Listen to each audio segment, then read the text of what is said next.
হযরতে আনাস বিন মালিক রাদিয়াল্লাহু তাআলা আনহু থেকে বর্ণিত قال كان أبو ذر يحدث أن رسول الله صلى الله عليه وسلم قال হযরত আনাস বিন মালিক বলেন হযরত আবু যর গিফারি রাদিয়াল্লাহু তাআলা আনহু বলেন রাসূলুল্লাহ সাল্লাল্লাহু আলাইহি ওয়াসাল্লাম বলেছেন قال فرج عن سقف بيتي হুজুর সাল্লাল্লাহু আলাইহি ওয়াসাল্লাম বলেন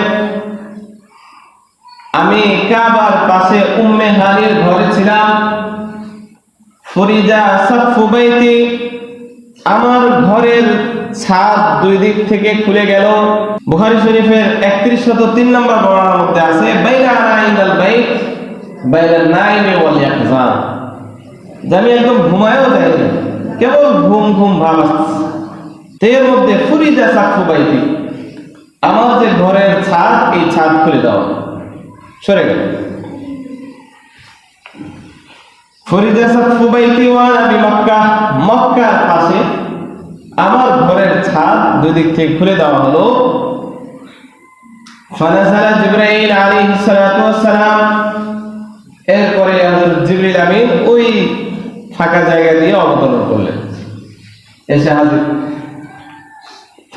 ফাফারাজা সাদরি, হযরত জিবরিল আলাইহিস সালাম আমার সিনাকে, বুখারী শরীফের 3103 নম্বর বর্ণনার মধ্যে আছে যে আমার সিনাকে মিনাল নাহরি ইলা মারাকিল বাতন, এই যে এখান থেকে যেখানে প্রাণী জবাই করা হয়, গলার যে মধ্যবর্তী স্থান, এইখান থেকে নিয়ে আমার পেটের পর্যন্ত, এই পর্যন্ত জিবরাইল আলাইহিস সালাম এসে আমাকে সরায় এই পর্যন্ত ফেরে ফেললেন, একদম আলাদা করে ফেললেন।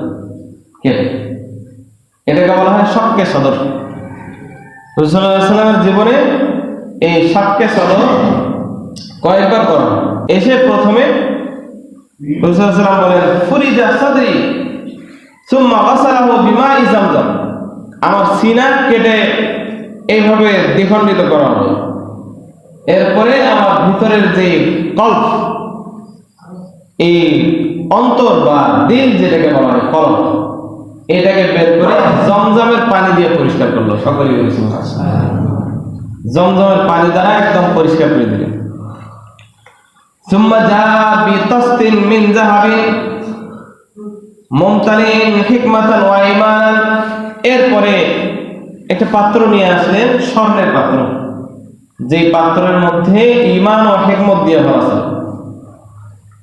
রাসূলুল্লাহ সাল্লাল্লাহু আলাইহি ওয়াসাল্লাম বলেন ফাআফরাগাহু ফি সাদরি, আমার এই অন্তরকে জমজম পানি দ্বারা পরিষ্কার করে এই ঈমান ও হিকমত, ইলম, এই সব কিছু ভরা পাত্র থেকে আমার এই অন্তরের মধ্যে জিবরাইল আলাইহিস সালাম এইভাবে ঢেলে দিলেন।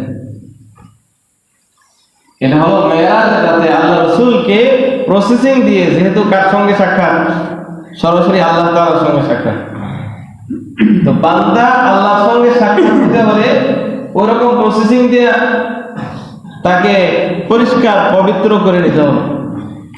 দেখেন না, আমরা যদি এমনি কোনো সাধারণ কোনো চেয়ারম্যান মেম্বারের কাছে যাই, অতটা পোশাক আশাকের দিকে খেয়াল করি না। যখন প্রধানমন্ত্রীর কাছে যাওয়া হয়, তো দেখা যাবে যে আপনি প্রথমে যাওয়া লাগবে কোনো এমপির কাছে, ওই এমপি আপনাকে আগে দেখবে ঠিকঠাক আছেন কিনা, এরপরে আপনাকে যেইভাবে প্রসেসিং দিয়ে সুন্দর করে প্রধানমন্ত্রীর কাছে নিয়ে গেলে ভালো হয়, ওইভাবে সিস্টেম করে আপনাকে প্রধানমন্ত্রীর সামনে পেশ করা। তো আল্লাহর সঙ্গে আল্লাহর হাবিবের সাক্ষাৎ হবে এই রাতে, এই জন্য আল্লাহ রাসূলকে প্রস্তুত করে নিচ্ছেন। শক্কে সদর, সিনা, দিলকে পরিষ্কার করে দিলের মধ্যে ঈমান ও হিকমত দিয়া ভরপুর করে দিলেন। সকলেই বলি সুবহানাল্লাহ।